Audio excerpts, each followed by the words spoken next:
Dar o sentido, inundar o coração, corrigir os descaminhos e trazer a solução. Estradas largas, pensamentos estreitos, investimos mais, desfrutamos menos, falamos muito, amamos pouco, chegamos à lua, mas não ajudamos o vizinho.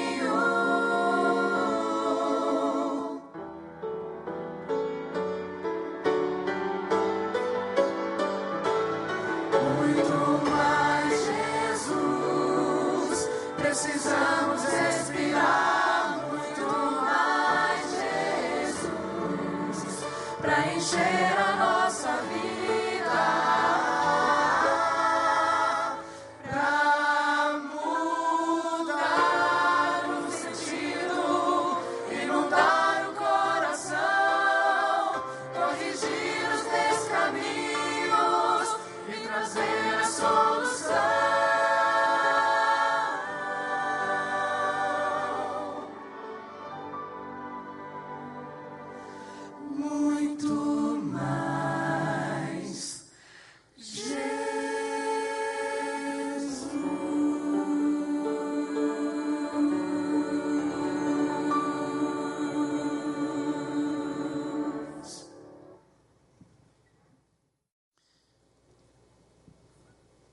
Tudo bem?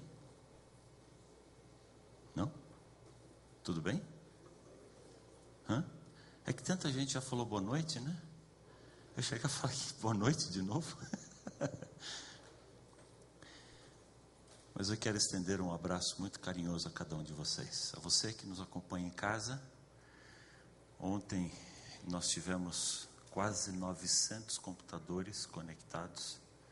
Ontem à noite, isso foi uma bênção muito grande, saber que a palavra de Deus pode chegar a em torno de 3.000 pessoas, através da internet.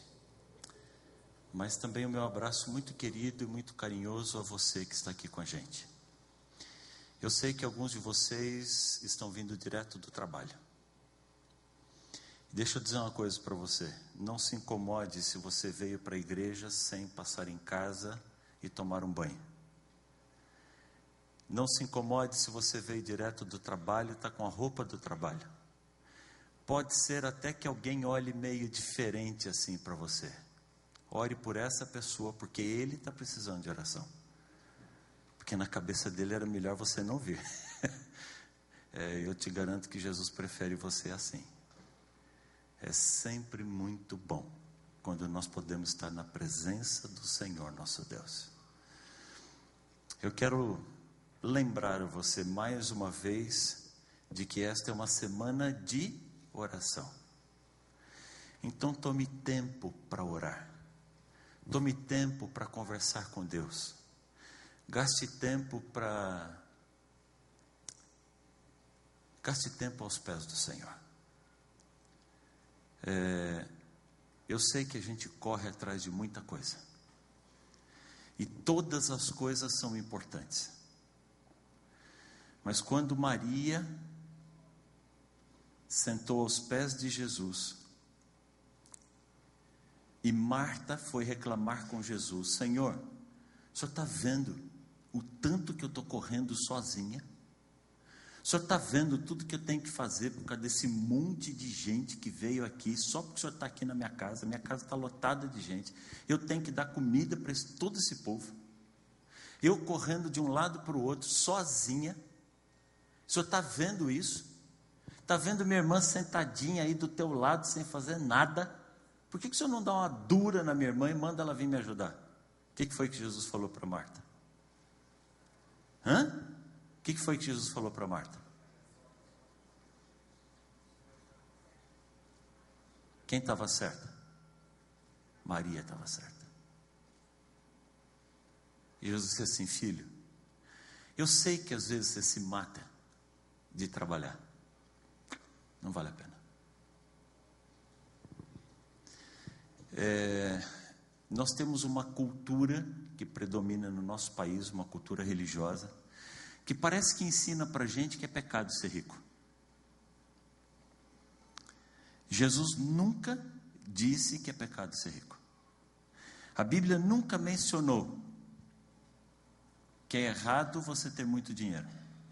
Pelo contrário, os filhos de Deus, a maioria dos servos de Deus que nós encontramos na Bíblia, era gente que tinha uma condição social muito elevada.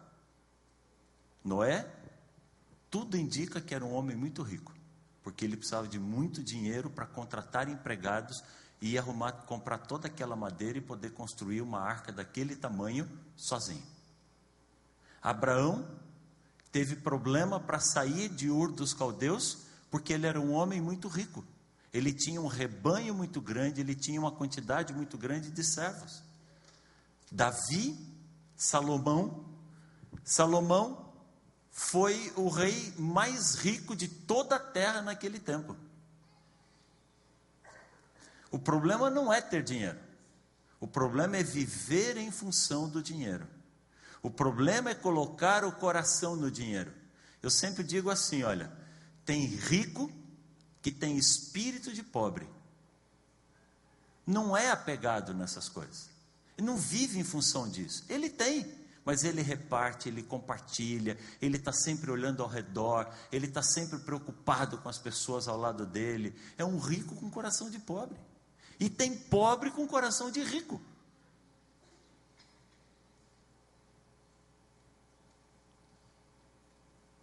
A única coisa que Jesus disse é o seguinte: aonde estiver o teu tesouro, ali estará o teu coração.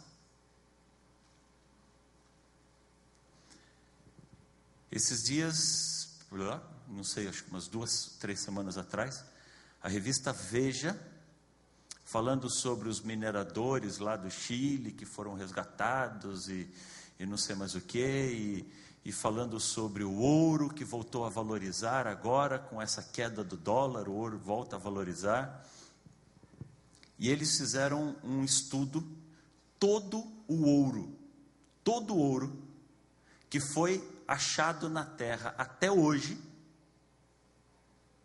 daria para encher 3 piscinas olímpicas e meia. Não enche 4 piscinas olímpicas. Daria um cubo de 20 metros. 20 por 20 por 20.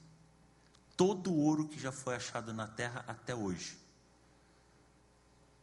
Se o Bill Gates, não sei se ele ainda é o homem mais rico do mundo, mas oscila um pouquinho assim, né? Às vezes ele é o primeiro, o segundo, volta a ser o primeiro. Mas se o Bill Gates pegasse os 53 bilhões de dólares dele e transformasse isso em barras de ouro, o que é que ele conseguiria fazer com isso? Você acha que ele faria uma casa inteirinha de ouro maciço? Sim ou não? Não. Não, filho. Acho que não daria uma parede de uma casa.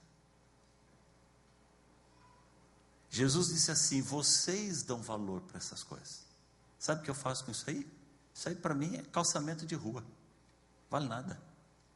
Então, se você tem, usa com sabedoria. Se você não tem, não fica chorando. Não fica olhando do lado, reclamando que você não tem. É muito gostoso a gente reclamar o que não tem. É confortável reclamar o que não tem.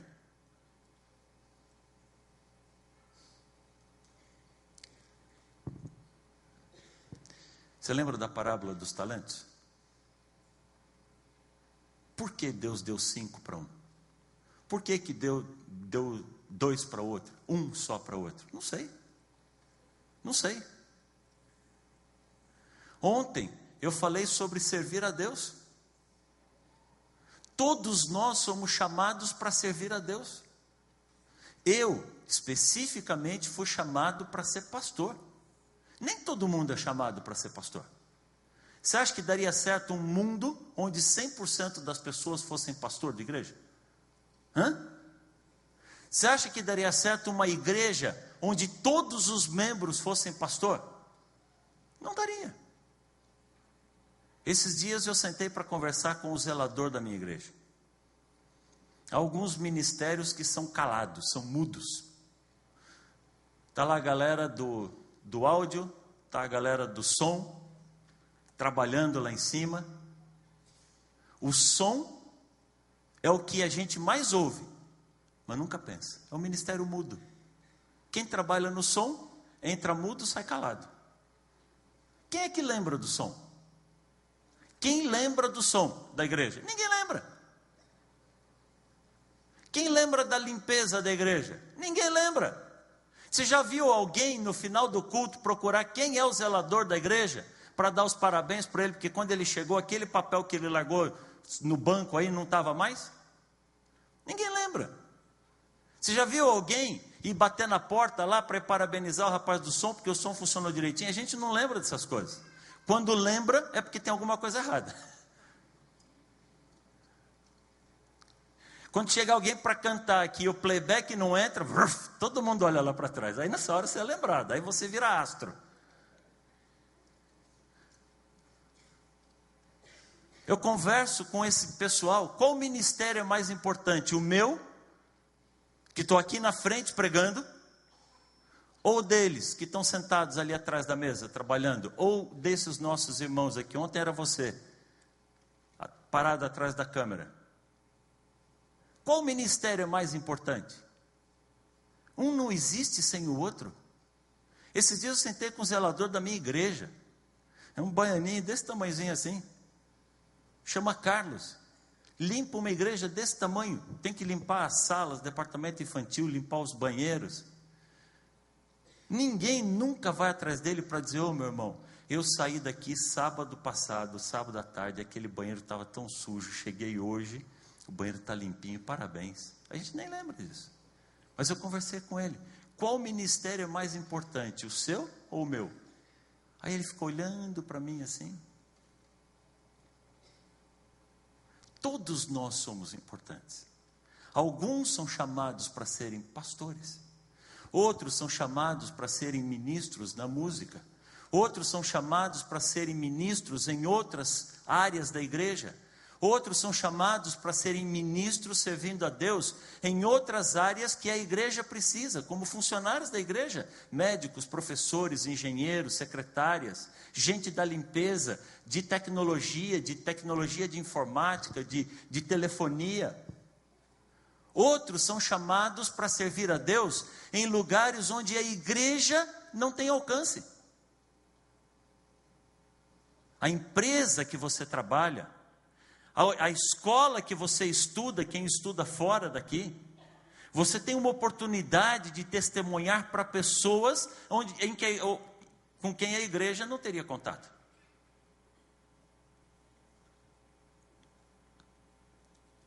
Todos nós somos chamados por Deus.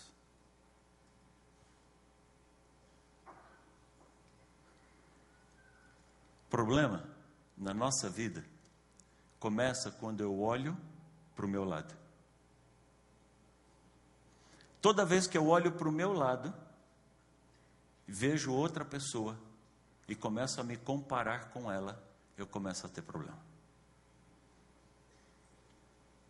A minha roupa resolve o meu problema, não resolve o problema? Até eu olhar para outra pessoa que tem uma roupa mais bonita e mais nova que a minha. Pronto, a minha já não serve mais. O meu carro é um senhor de cabelos e barbas brancas. Tem 10 anos de idade.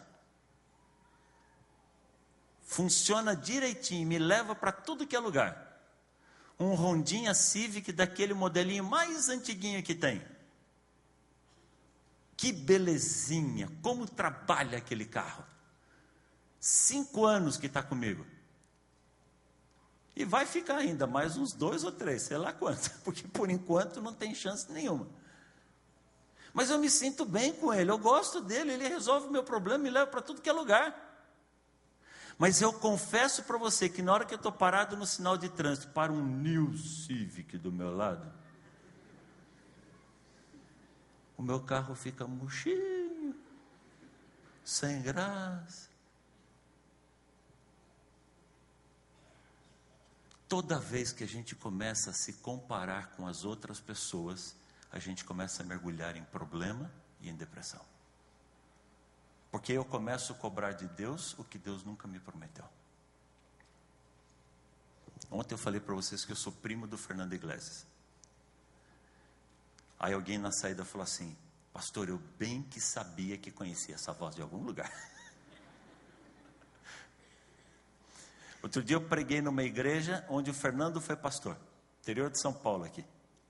Quando chegou na saída da igreja lá, o povo tudo vinha me abraçar. Pastor, obrigado porque o senhor esteve com a gente. Que delícia ouvir o senhor pregar. Falei, muito obrigado. Ele falou, não, pastor, é sério. Nossa, a gente fecha o olho assim, parece que é o pastor Fernando que está pregando. Pera lá, chama ele então. Quer matar a saudade dele? Chama ele. Aí outro dia me ligaram de uma igreja onde eu fui pastor. Pastor Fernando veio aqui com Arautos do Rei, fizeram um programão legal. Puxa, pastor, a gente matou a saudade do Senhor, a gente fechava o olho, parecia que era o Senhor que estava pregando. Eu falei, vocês contaram isso para ele? Ele tem que saber. Tem que falar para ele, senão não vale. Quando as pessoas sabem que eu sou primo do Fernando Iglesias, a primeira coisa que todo mundo pergunta para mim, então você também canta. Como é que a gente pode ter uma voz tão parecida e ele cantar tão bem e eu cantar tão mal? Essa foi uma dura lição que eu tive que aprender na minha vida, desde pequeno. A gente era molequinho assim, o Fernando começava a cantar, as pessoas iam chegando perto dele, assim, para ouvir. E eu, quando começava a cantar, o povo falava assim para mim, canta mais baixo, você está atrapalhando.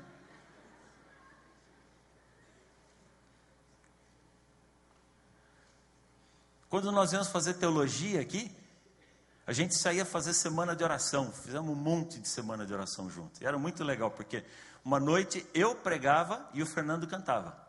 Aí na outra noite ele pregava e ele cantava, óbvio, né? Eu podia passar o resto da minha vida reclamando do dom que eu não tenho. Por quê? Não sei por quê. Não me interessa saber por quê.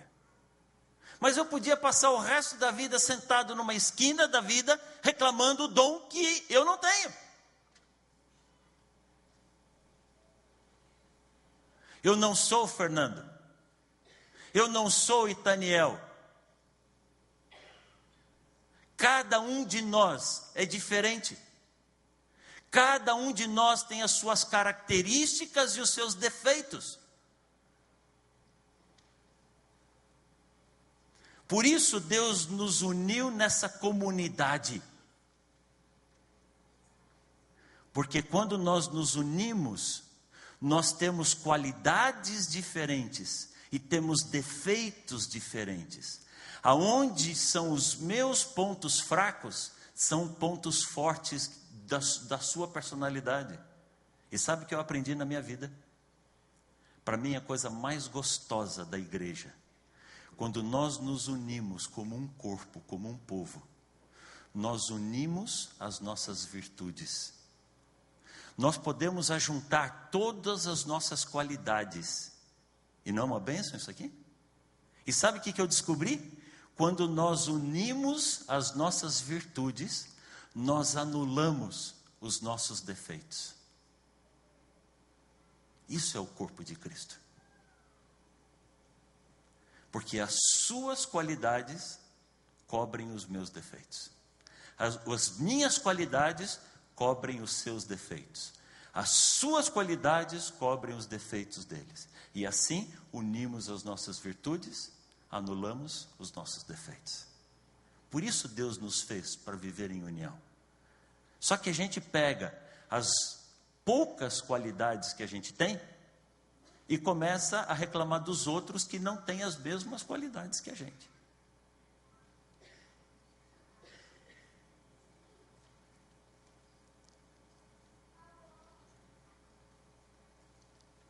Cada um de nós é um mundo diferente. Cada um de nós é um universo completamente diferente do outro. Os 5 anos que eu estudei nessa escola, os 5 anos eu pegava ônibus na 23 de maio. Eu chegava na 23 de maio às 5:30 da manhã.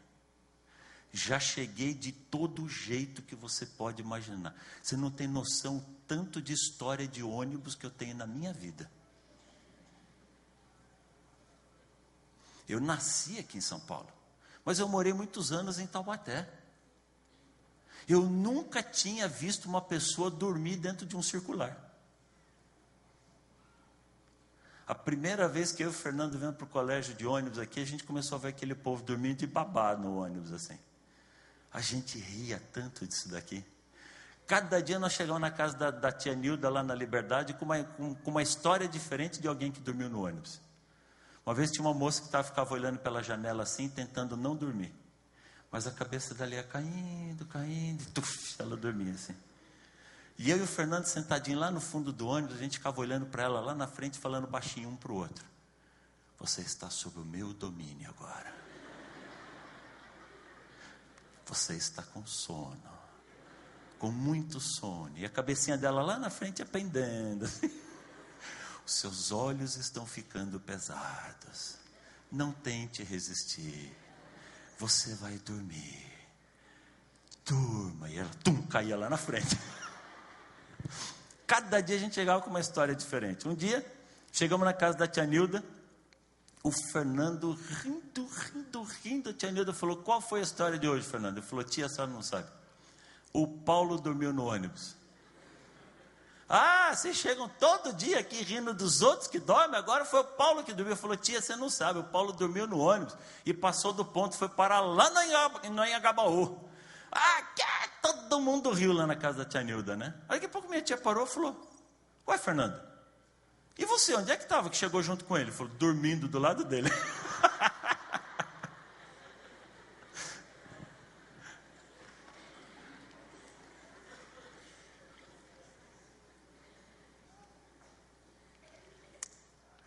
Eu ficava olhando aquele monte de carro passando na 23 de maio, 5:30 da manhã.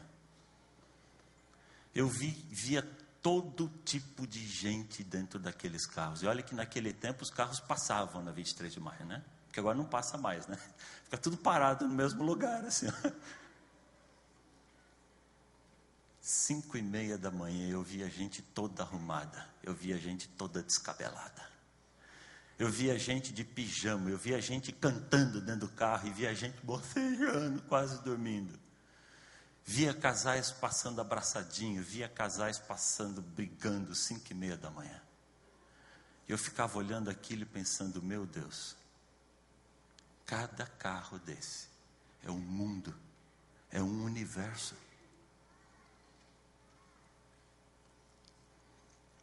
Sabe, essa semana, nós começamos falando sobre a vida, Gênesis capítulo 1.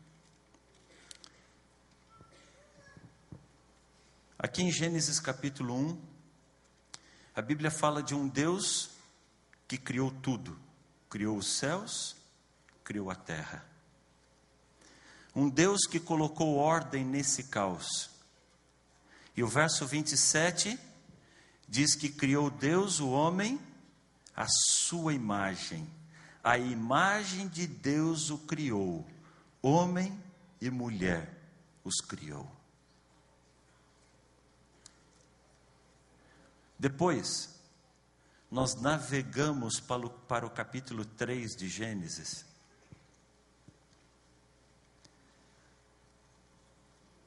Quando a Bíblia relata que estes filhos, criados à imagem e semelhança de Deus, se desviaram do plano original de Deus. mexeram na única coisinha que não era para mexer. Fugiram de medo. Deus veio atrás. Veio atrás para buscar. Veio atrás para limpar. Veio atrás para vestir. Eu fico fascinado com isso, porque eu vejo o tempo todo a humanidade tentando limpar a si mesma. Quanto mais a gente tenta se limpar sozinho, mais a gente se suja. Pega Davi. O que é que tem de errado em um rei dormir depois do almoço? Fala para mim. O que é que tem de errado num rei dormir depois do almoço?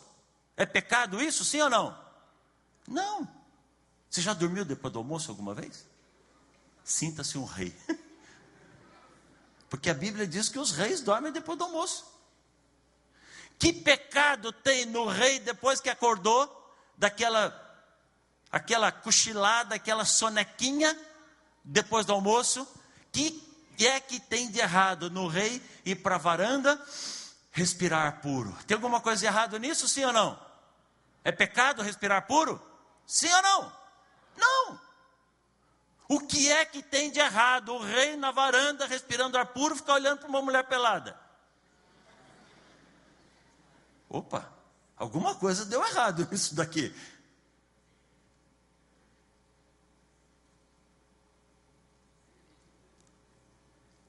Filhos, o tempo todo o diabo chama a minha e a sua atenção para as coisas erradas.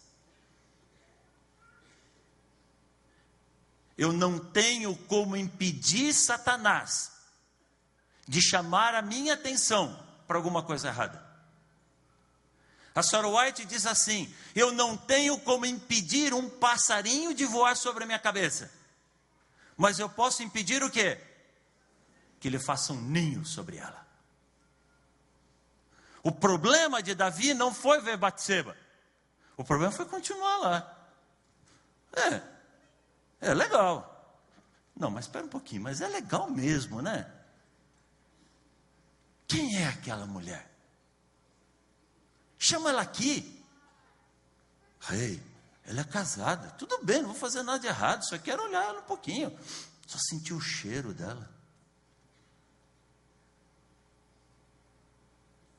Aí a gente vai mergulhando. Mergulhando.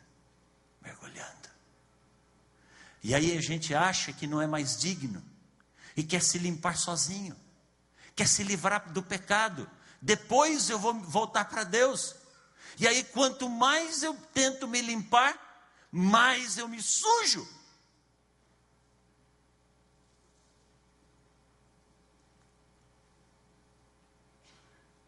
Quando eu olho para Adão e Eva fazendo uma roupa de folha de parreira, eu olho para a minha justiça.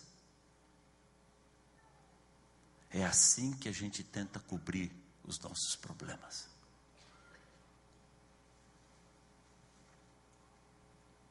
Quanto vale uma roupa feita com folha de parreira de uva? Fala para mim. Vou mudar a pergunta. Quanto tempo dura uma roupa feita com folhas de uva? Alguns dias? Algumas horas? Não resiste a primeira sentada, né?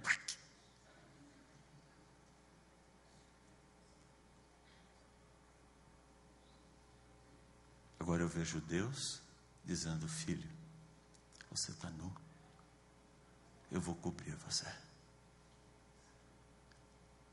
Quanto tempo dura uma roupa feita de pele de carneiro?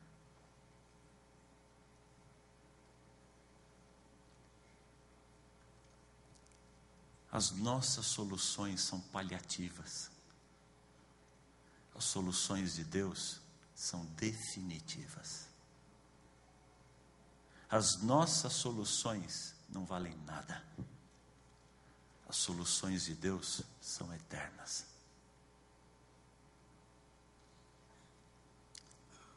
Eu não sei se você consegue entender a linha de raciocínio que a gente vai estar tomando essa semana.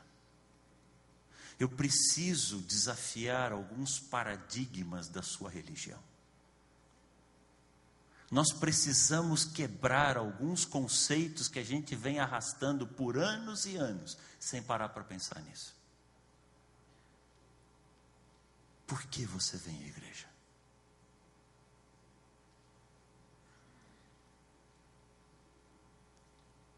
Por isso, sábado, eu lancei o desafio de você conhecer um Deus que é apaixonado por você. Um Deus que não para de amar você um segundo de toda a eternidade dele.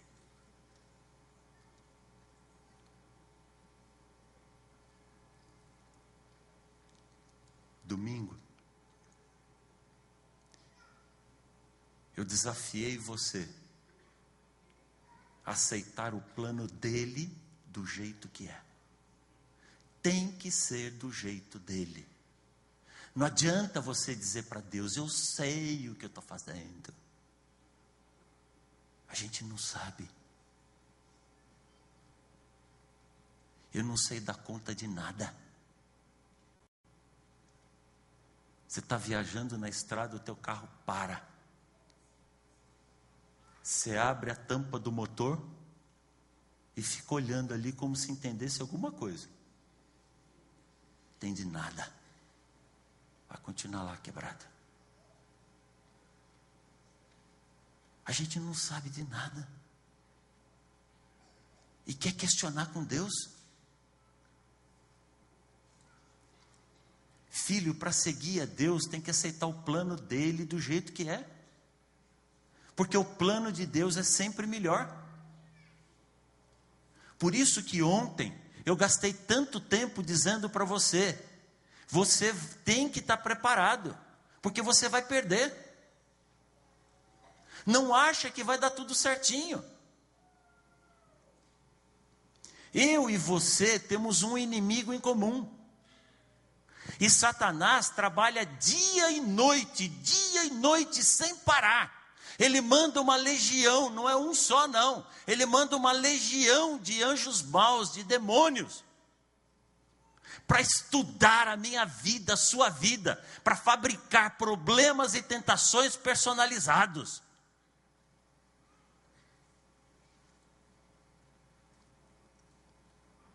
Enquanto você está na mão dele, ele não liga. Ele vai dando rédea para você assim, à vontade. Você já pescou? Já pegou peixe grande? Como é que a gente pesca peixe grande? Da linha. Da linha. Deixa ele achar que está no controle. Da linha. E ele vai nadando, vai nadando. Eu sou o rei, eu mando em tudo, eu sei o que eu estou fazendo. Eu estou à vontade. A hora que o peixe não tem mais força, ele está fisgado, ele está preso. Aí o pescador vai trazendo com calma, porque o peixe já cansou.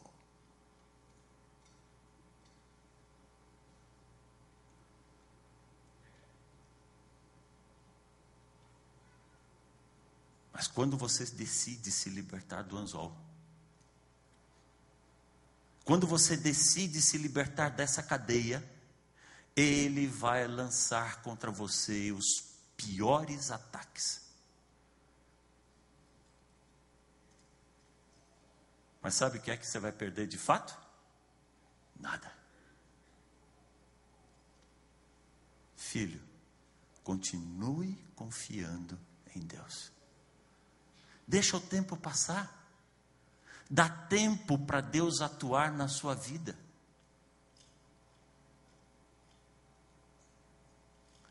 E hoje, solta para mim, por favor, a imagem. Hoje eu quero convidar você a pensar um pouco na vida. Você já parou para pensar o que é a vida?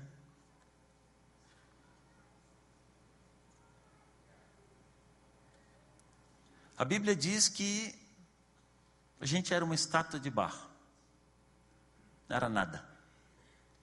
Aliás, já que eu falei que somos todos diferentes, Esses dias eu ouvi uma das definições mais bonitas da minha vida. Quando eu achei que já tinha estudado tudo sobre as diferenças entre homem e mulher, porque a gente dá tanto curso de casal, né? Alguém ainda me deu uma definição diferente. Ele disse assim: nós não somos feitos de barro, o homem é feito de barro. A mulher é feita de quê? Da costela. Eu não estou indo contra o vegetarianismo, mas se você tiver que comer, o que você prefere comer, o barro ou a costela? Aí o camarada disse assim: é por isso que o homem suja o colarinho da camisa, porque ele é barro. A mulher reclama que o homem suja o colarinho da camisa, mas ele é barro, vai sujar.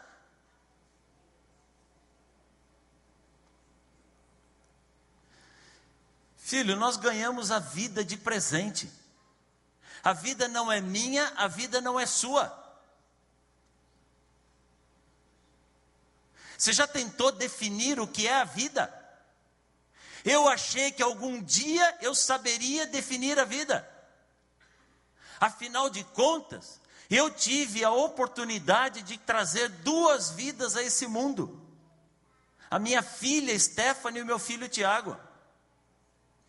E sabe o que eu descobri? Eu não fiz nada. A gente senta e assiste o milagre da vida. Como é que pode um óvulo ser fecundado por um espermatozoide? Só um. Aberto. Em milhões. Só um. E acabou. Tranca agora, se fecha. E agora, quem é que dá ordem para aquele óvulo fecundado se tornar uma célula viva? Quem dá ordem para aquela célula viva se dividir em 2 células iguaizinhas? Quem dá ordem para as 2 células se dividirem em 4 iguaizinhas, e as 4 em 8, e as 8 em 16, e as 16 em 32, e assim vai uma multiplicação de células iguaizinhas. Mas espera um pouquinho. De repente, uma dessas células iguaizinhas começa a formar uma perna. Outra célula igualzinha começa a formar um braço. Outra célula igualzinha começa a formar estômago, boca, olhos, cabelos, unhas, neurônio, sangue correndo por aquelas veias. Um músculo central chamado coração.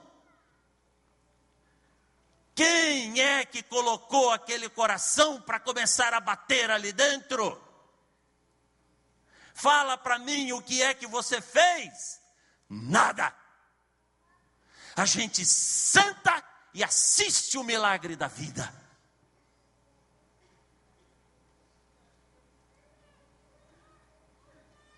Quando eu levei a minha esposa para a primeira consulta com a doutora Aldemira aqui no Hospital Adventista, grávida da Stephanie, comecinho de 1994, entrei no consultório ali no Hospital Adventista, e a doutora Aldemira passou um gel, colocou o microfone, e eu ouvi aquele coração batendo.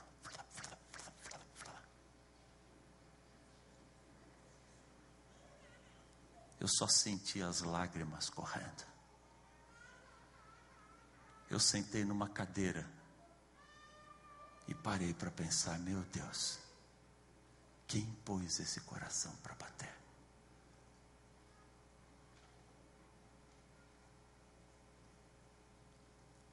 Sabe o que é que eu descobri? Quanto mais eu estudo a vida, eu menos sei sobre ela.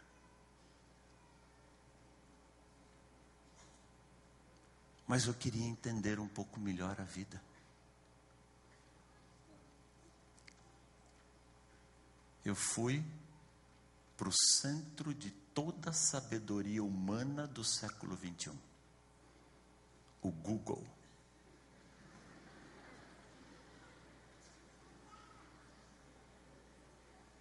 digitei vida. Eu não sei dizer para você quantos milhões de sites apareceu ali. Um mais confuso do que o outro. As coisas mais estranhas e mais absurdas. Olhei para o Aurélio, para o Hawais, e por incrível que pareça, a melhor definição que eu encontrei foi na Wikipédia. Você sabe que a Wikipédia hoje é a maior enciclopédia do mundo, mas você nunca confie nela, porque qualquer um pode mexer no conteúdo dela. O que faz dela a maior do mundo é o que tira a confiabilidade dela. Mas na Wikipédia, descreve vida como vindo do latim vita, um conceito muito amplo que admite diversas definições. Ah, agora eu entendi. Sabe o que é vida? Um conceito amplo que define muitas definições. Ou seja, você pode dizer o que você quiser. Está valendo qualquer coisa. Parece previsão do tempo, né? Sabe como é que o sujeito da meteorologia faz para nunca errar? Ele diz assim: tempo bom com chuvas esparsas em pontos isolados. Não erra nunca. Porque se fez sol, você fala bem que o cara falou que o tempo hoje está bom. Se choveu, você fala, ele disse que em alguns lugares ia chover. Tempo bom com chuvas esparsas em pontos isolados. Pronto, a Wikipédia definiu vida assim: um conceito amplo que admite diversas definições. Vida pode se referir ao processo em curso do qual os seres vivos são uma parte. Vida pode se referir ao espaço de tempo entre a concepção e a morte de um organismo. Vida, a condição de uma entidade que nasceu e ainda não morreu. Ah, agora ficou claro, não ficou claro agora? Vida, aquilo que faz com que um ser vivo esteja vivo. Ah, puxa, como é que eu vivi sem essa definição até hoje? Sabe o que é vida? Aquilo que faz com que um ser vivo esteja vivo. Ah, agora ficou claro. Não, espera um pouquinho, tem mais um sentido. Metafisicamente, a vida é um processo constante de relacionamentos. Pronto. Entendeu o que é vida? Sim ou não? Eu também não. Eu falei, não, nada do que eu achei até agora me serve. Aí eu tive uma ideia. Dizem que uma imagem vale mais do que 1000 palavras. Bom, já que eu não consegui entender a vida por palavras, vou tentar entender a vida por imagens. Voltei para a fonte universal do conhecimento humano do século 21, o Google. Imagens agora. E coloquei vida. A primeira imagem que apareceu foi essa aqui. Vida. O que tem a ver um pôr do sol com vida? Não sei. Você conseguiu entender vida por essa imagem? Hã? Eu também não. Falei, não, essa aqui não serve. A segunda imagem que apareceu foi essa aqui. Ah, agora ficou claro. Para começar, eu levei uns 15 minutos para entender que esse negócio é um queixo. Aqui é o queixo, o pescoço do sujeito, as mãos dele. O que ele está tentando fazer ali? Eu não sei.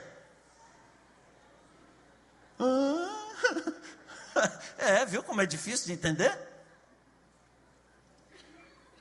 Não, essa imagem também não resolveu o meu problema. Eu queria entender o que é vida.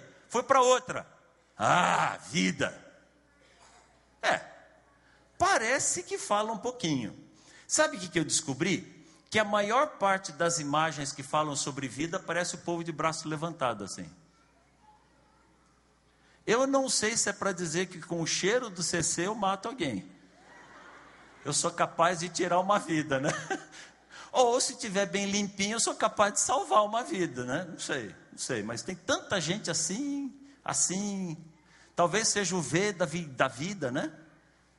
O V, não sei, V da vitória. Essa até que é legal, não é legal essa daqui? Vida, yes! Mas acho que eu não entendi tudo ainda. Eu continuei procurando. Aí apareceu essa imagem. Eu fiquei olhando para essa imagem. Aí consegui entender o que o sujeito quis dizer. A vida se resume em casa e trabalho. Do trabalho para casa e de casa para o trabalho. Trabalho para casa, de casa para o trabalho. Isso é tudo que a gente faz na vida. Agora, ele está dizendo que se você quiser viver, larga os dois e vai em outra direção.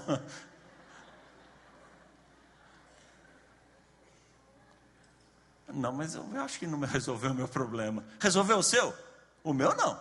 Aí eu continuei pesquisando. Aí apareceu essa imagem. Opa, vida. A semente. A semente que morre para que nasça outra planta. Filosofia bonita, né? Mas eu não queria ter que morrer para nascer meus filhos, não. Então a semente pode me dar algumas lições de vida, mas não resume o que é a minha vida. Resume a sua? Não, acho que não. Aí apareceu essa daqui. Opa! Essa eu gostei. Eu gostei dessa imagem. Você gostou dessa imagem? Vida salva vidas. Não é legal isso daqui? Não é bom na sua vida você saber que tem alguma coisa para se apoiar? Pode não definir, mas que ajuda, ajuda, não ajuda? mas tá bom, eu concordo, não definiu tudo. Aí eu continuei pesquisando, aí apareceu essa imagem.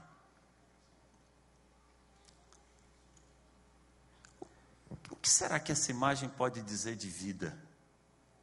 Eu tenho a vida nas minhas mãos. Eu controlo a vida. Você tem controle da sua vida? Hã? Sim ou não? Você tem total controle da sua vida? Não. Talvez a ideia é que a vida no sentido de biodiversidade depende do homem. A imagem é bonita, eu confesso para vocês que eu gostei dessa imagem, mas não resolveu o meu problema, eu continuei pesquisando. Aí apareceu essa daqui, olha que bacana. Para alguém, vida é ficar parado desse jeito, equilibrado num tronco na beira do nada.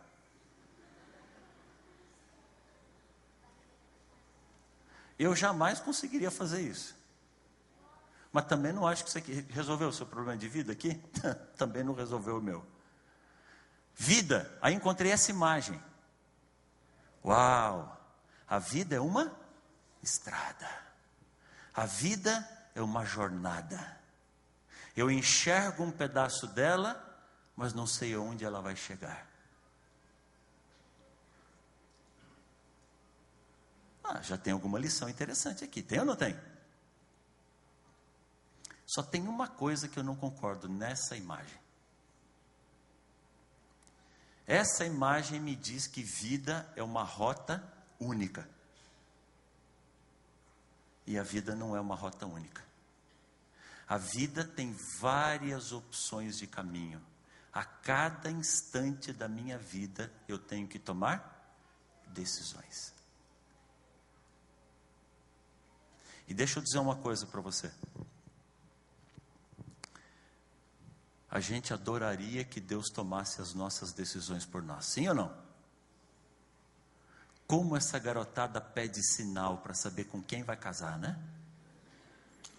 Ah, Senhor, todo dia que Ele me encontra, Ele me beija na bochecha direita. Se hoje Ele beijar na bochecha esquerda, porque eu tenho que casar com Ele. Senhor, eu vou sentar naquele canto do refeitório onde não senta ninguém. A primeira pessoa que sentar ali na minha frente é que vai casar comigo.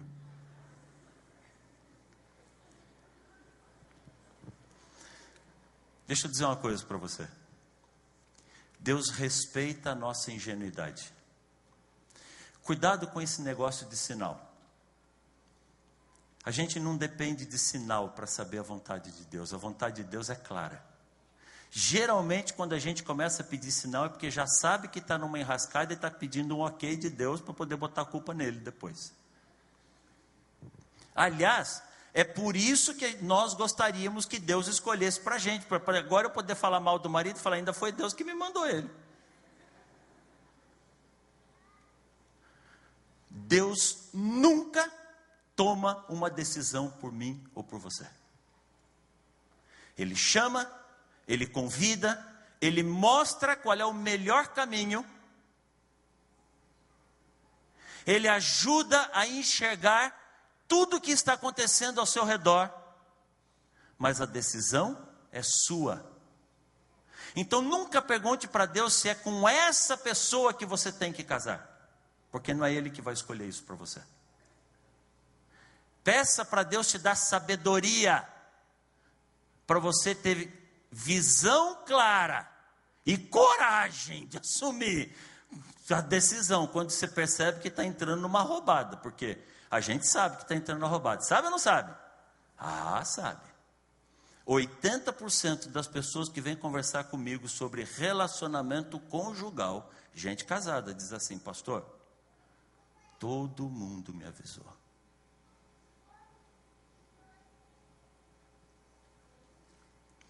Eu gostei dessa imagem, mas não concordei com ela. Porque a vida é uma estrada cheia de caminhos diferentes. Eu e você decidimos o caminho que a gente quer trilhar. Estou certo ou estou errado? Então eu não quero essa daqui, vamos para outra. Encontrei essa aqui, vida. Vida num monte de dados. Alguém imaginou que a vida é um jogo de sorte ou de azar?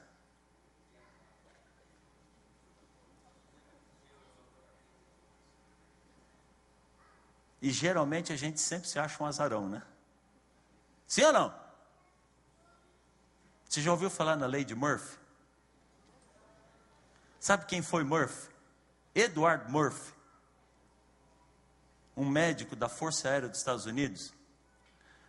Depois que terminou a Segunda Guerra Mundial, e que os americanos começaram a estilingar aviões dos navios, dos porta-aviões, eles ficaram preocupados com o processo da aceleração muito rápida e da desaceleração muito rápida, se isso afetava a saúde dos pilotos.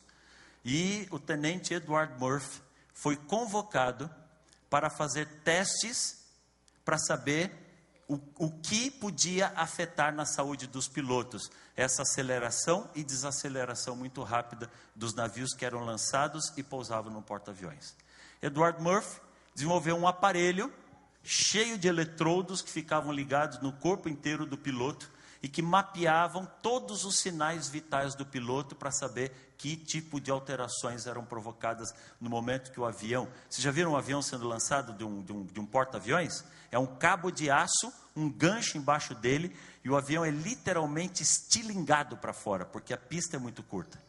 E quando o avião pousa, aquele cabo de aço é esticado no convés, e o gancho embaixo do avião vem, prende no cabo de aço e para de uma vez.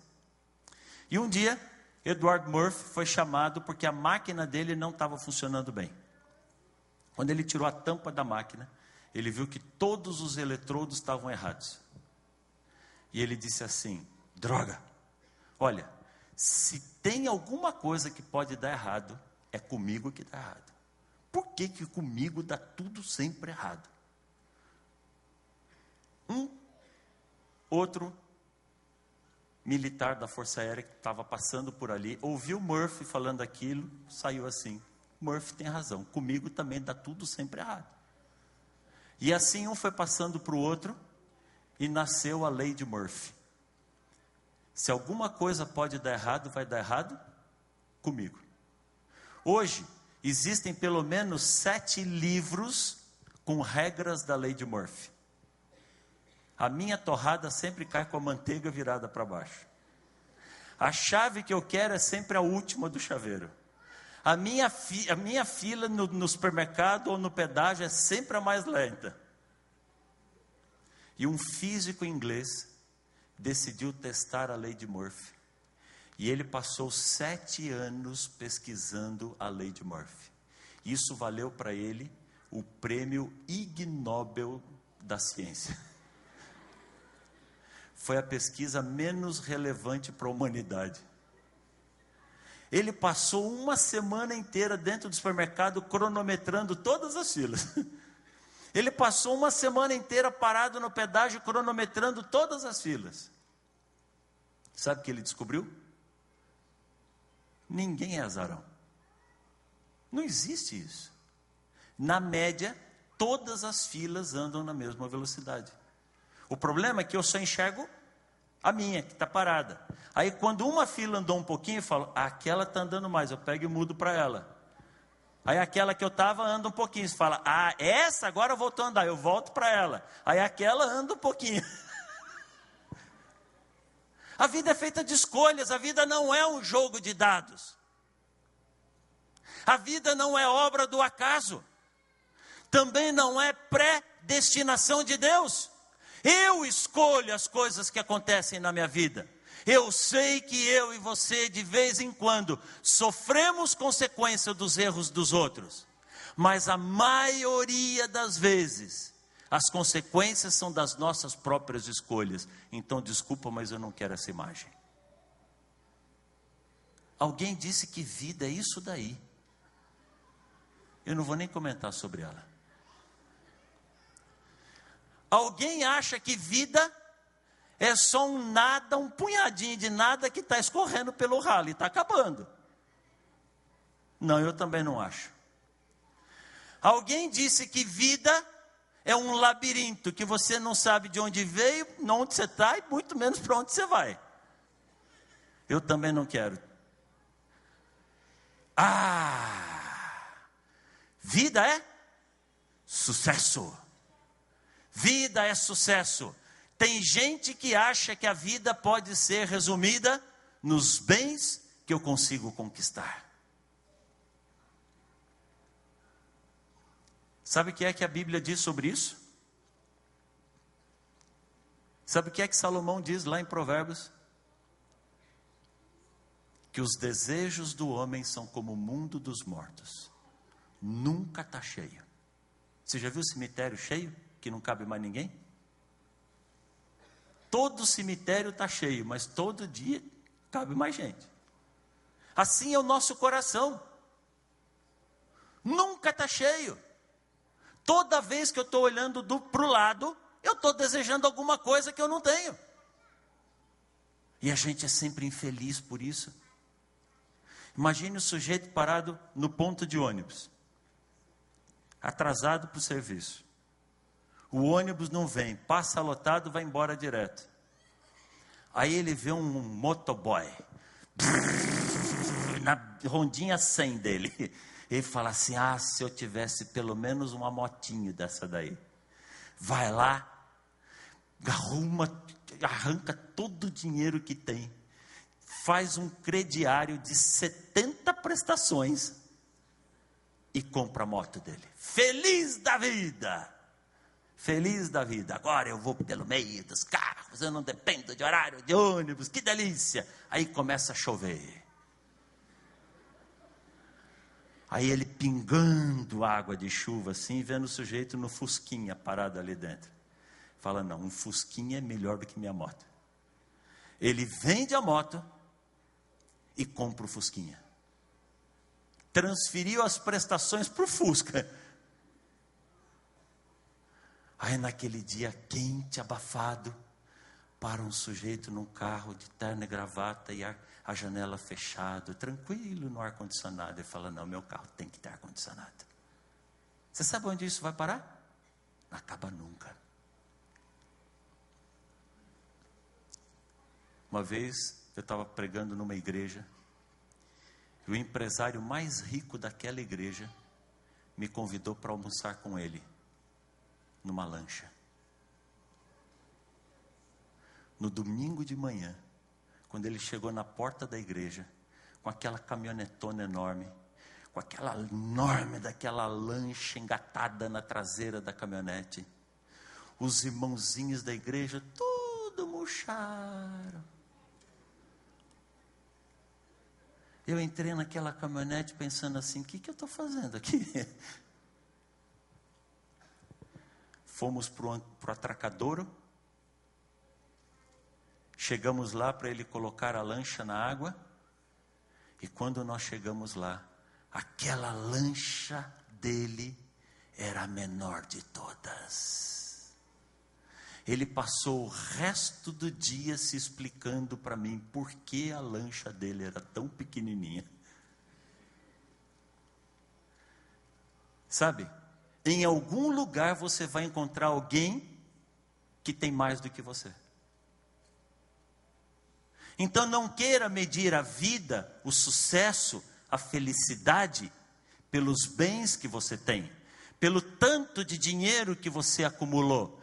Tem gente que acha que vida é ganhar dinheiro. Filho, vida é muito mais do que isso. Aí eu achei essa imagem. Para alguém, vida é um negócio amassado, é um lixo que não vale nada. Imagine como essa pessoa olha para si mesmo. Depois encontrei outra imagem. Vida para alguém é decepção, é um coração partido. Quantas e quantas meninas já ameaçaram tirar a sua vida porque o namorado acabou com ela. E 3 meses depois estava apaixonado por outro menino.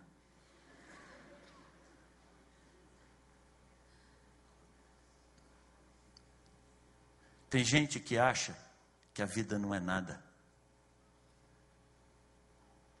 Por não saber o que é a vida, mergulha na bebida, nas drogas, no alcoolismo. Chega a ponto de tirar a sua própria vida.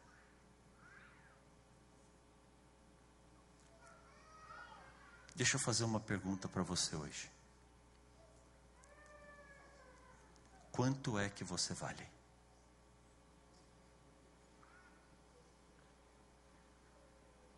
Quanto é que vale a sua vida?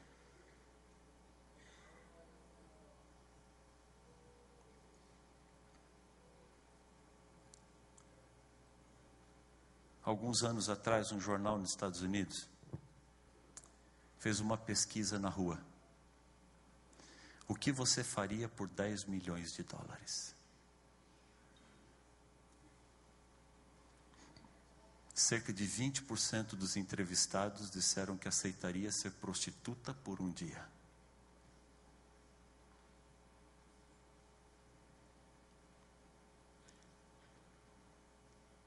E 13% dos entrevistados disseram que abandonaria o seu cônjuge. Alguns disseram que abandonaria por menos que isso.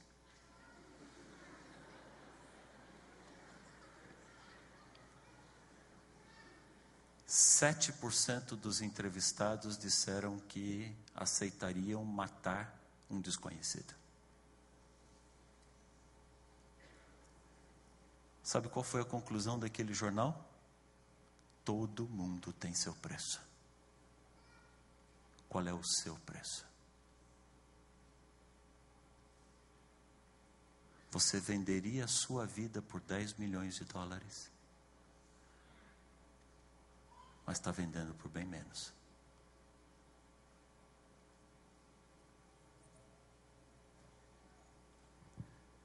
A gente diz que não venderia por 10 milhões de dólares, mas está entregando a vida de graça. Por muito menos do que isso. Sabe?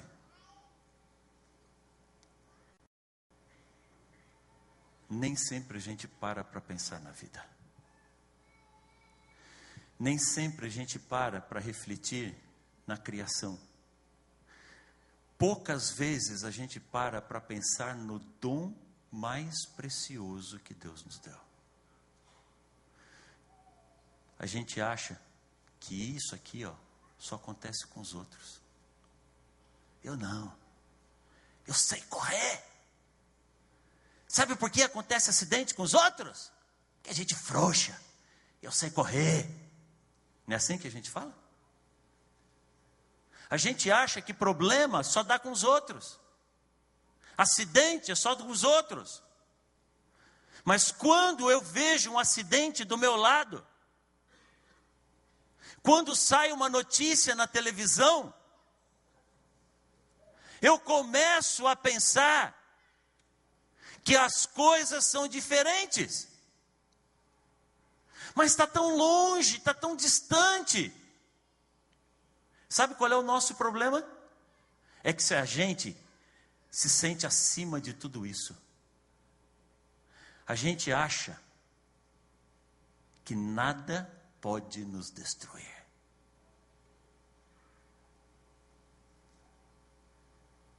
No fundo, todo homem se sente um super-homem. Toda mulher se sente uma super-mulher. Mas deixa eu dizer uma coisa para você. Se você for um super-herói, se eu for um super-herói, a gente é mais ou menos assim, ó. Melhor do que isso não é não.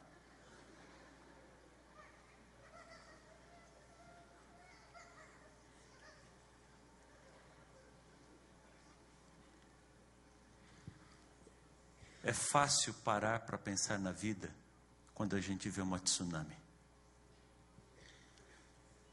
É fácil pensar na volta de Jesus quando a gente vê uma catástrofe. Milhões de pessoas sendo varridas por uma onda.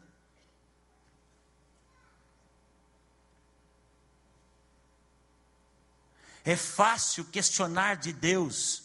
Cadê Deus nessa hora? Aonde estava Deus quando aquelas torres caíram? Essa foi a pergunta que mais se ouviu. Aonde estava Deus quando aqueles aviões explodiram? É tão gostoso jogar a culpa em Deus. É tão gostoso poder jogar a responsabilidade sobre Ele.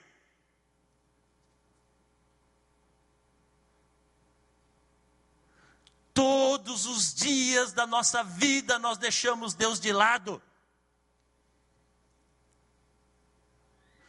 Todos os dias da nossa vida nós sabemos o que é o certo e o que é o errado. E escolhemos o caminho errado.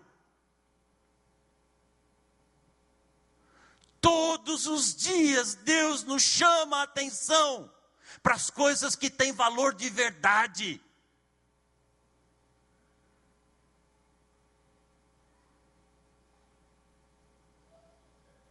Se você pegar tudo que você tem na vida e escolher o que é que vale a pena mesmo, com o que é que você fica, com as coisas ou com as pessoas?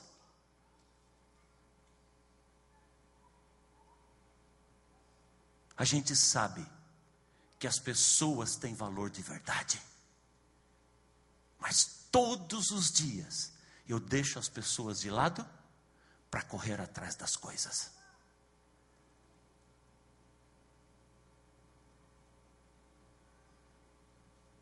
Não é gostoso poder culpar a Deus por essas coisas?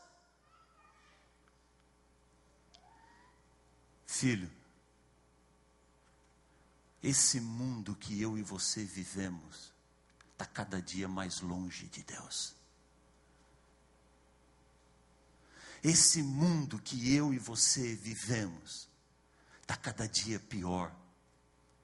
Há uma legião de cientistas lá fora, trabalhando dia e noite para o inimigo, tentando provar para mim e para você, que nós estamos em processo de evolução. Eu nunca vi isso. Tudo que eu enxergo é um processo de involução. Nós estamos regredindo. Nós estamos recuando. A humanidade se afasta cada dia mais de Deus. E aí eu quero cobrar dele.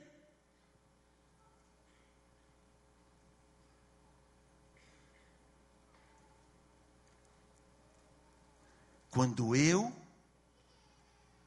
fui eu que tirei de Deus o direito de cuidar de mim.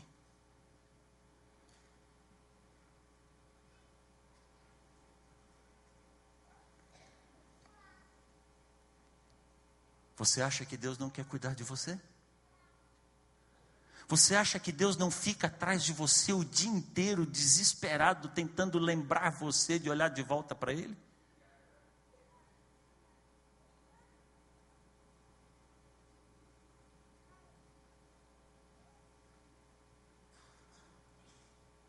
Eu fico olhando para o semblante dessa mulher.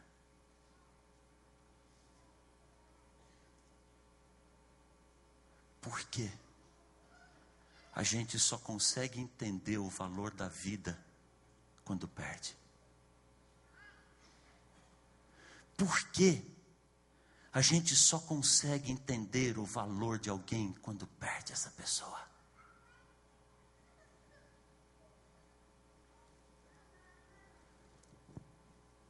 Sabe, de todas as buscas que eu fiz sobre vida, a imagem que mais me impressionou foi essa daqui.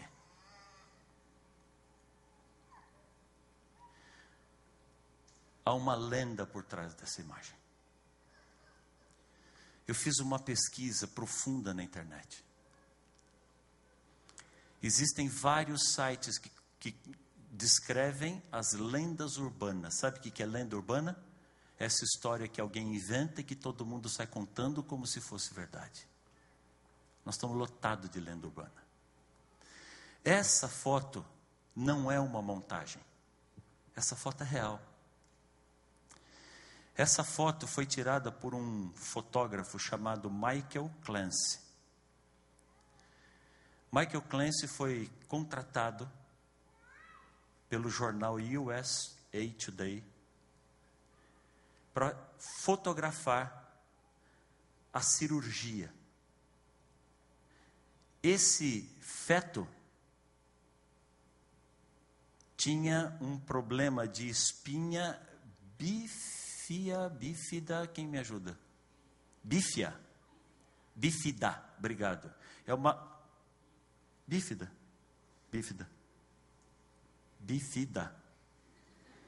Não? Bífida. Bifida não, bífida. Bífida. É uma má formação no final da espinha. A espinha não fecha. Os nervos, a inervação que sai do cérebro para descer pela espinha fica exposta. E esse neném, se nascesse desse jeito, não sobreviveria. Um médico, Dr. Joseph Brunner,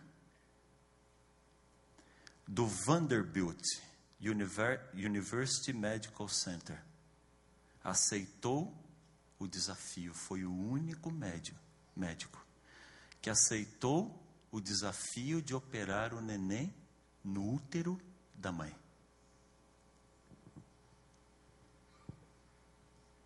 Ele retirou o útero da mãe, colocou em cima de uma bancada, drenou o líquido amniótico, abriu o útero, operou o pequeno Samuel dentro do útero da mãe, fechou a espinha do menino.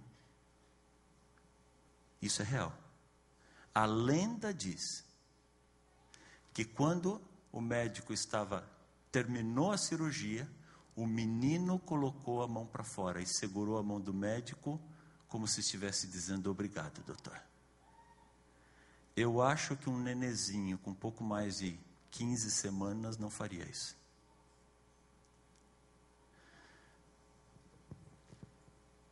O Dr. Joseph Brunner e o fotógrafo Michael Clancy contaram a versão real da história. A mãe estava sedada, anestesiada. O nenê, ligado a ela pelo cordão umbilical, também estava sedado. Aliás, ele tinha que estar sedado. Mas ao final da cirurgia, o médico puxou a mão do neném para ver se ele tinha reflexos, sinal de que a cirurgia havia sido bem sucedida. Mas essa imagem, para mim, ela é um contraste muito forte do tamanho das duas mãos. Samuel é esse menino hoje. Ele nasceu em 1999. A cirurgia foi em agosto de 99. Samuel é um menino que tem vida plena. Aqui está o Samuel com sua família. Mas eu quero voltar para a imagem da cirurgia. Eu quis parar nessa imagem, porque essa imagem, para mim, me lembra uma coisa sobre a vida: a minha fragilidade e o tamanho do meu Deus. O que para mim é impossível, nas mãos do meu Deus, eu estou seguro.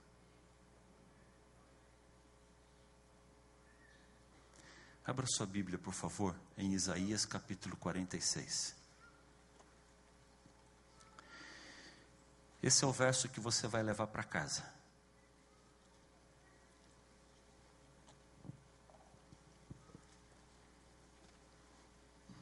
Isaías capítulo 46.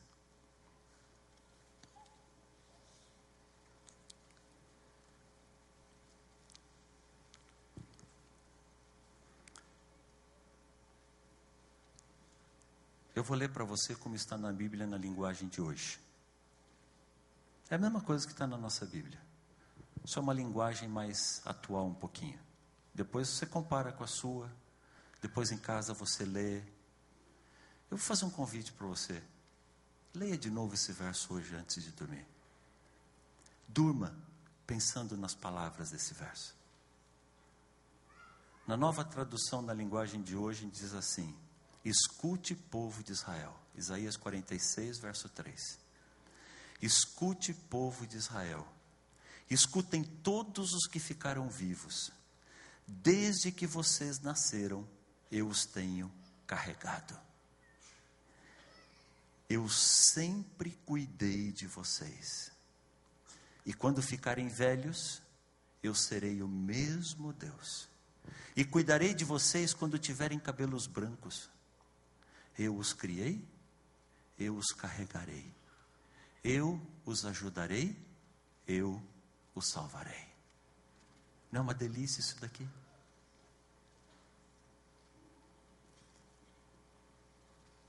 Sabe por que eu falo tanto desse Deus que é apaixonado por mim e por você? Porque depois que eu tive os meus filhos, falando aqui para você, lógico, meu e da minha esposa, mas depois que nasceram os nossos filhos, eu entendi de onde vem a palavra pai. Para mim, a palavra pai foi tirado de apaixonado. Porque eu sou apaixonado pelos meus filhos. A minha filha cresceu dormindo nesse braço aqui, ó. Aquele nenezinho pequenininho que colocava a cabeça aqui, olha, a barriguinha, e ficava todinha sustentada aqui. Depois não cabia mais. O braço do papai começou a ficar pequeno. Ela começou a deitar no peito do papai. Ela dormia ouvindo o meu coração.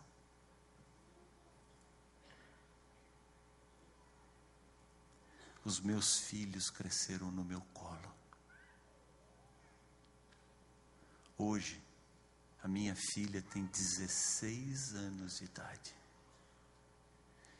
Eu olho para minha filha e fico pensando, por que você cresceu tão rápido assim?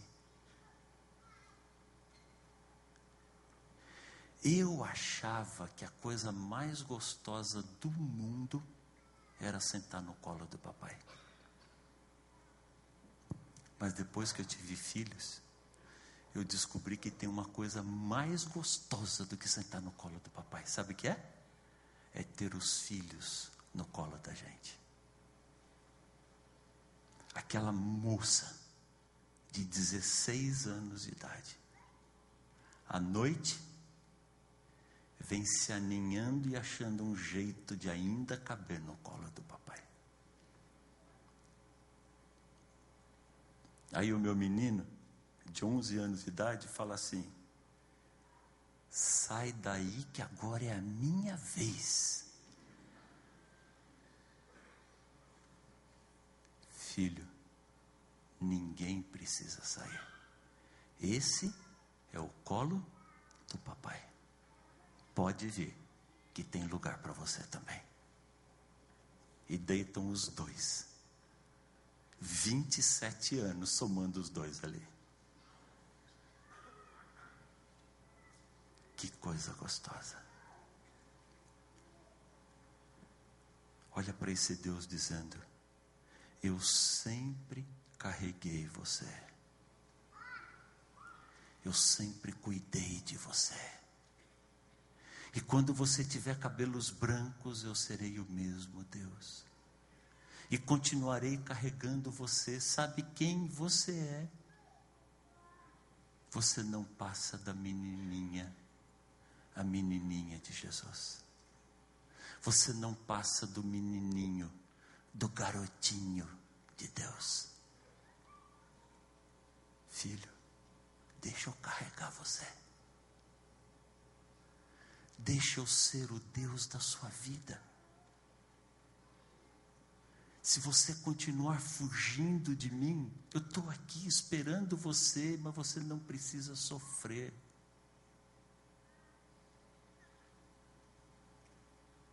Vai, filho. Vai para casa agora. Nos braços de Jesus. Vai deitar agora. Nos braços de Jesus. Leva com você esse Deus desesperado para ser o Deus da sua vida. Coloca Deus em primeiro lugar na sua vida. Não joga ela fora. Ela vale muito. Ela custa muito caro.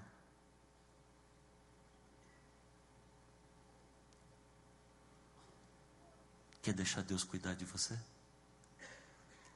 Agora, feche seus olhos. Vamos conversar com Deus.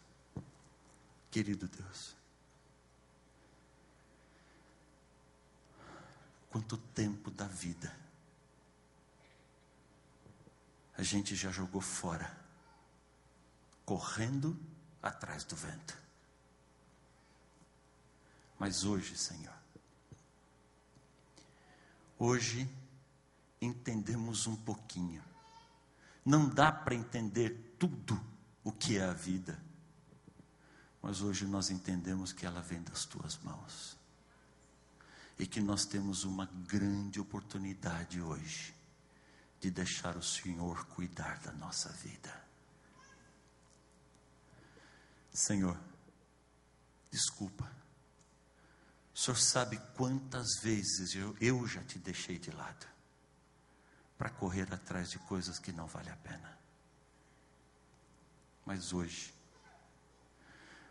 nós queremos fazer de Ti o centro da nossa vida.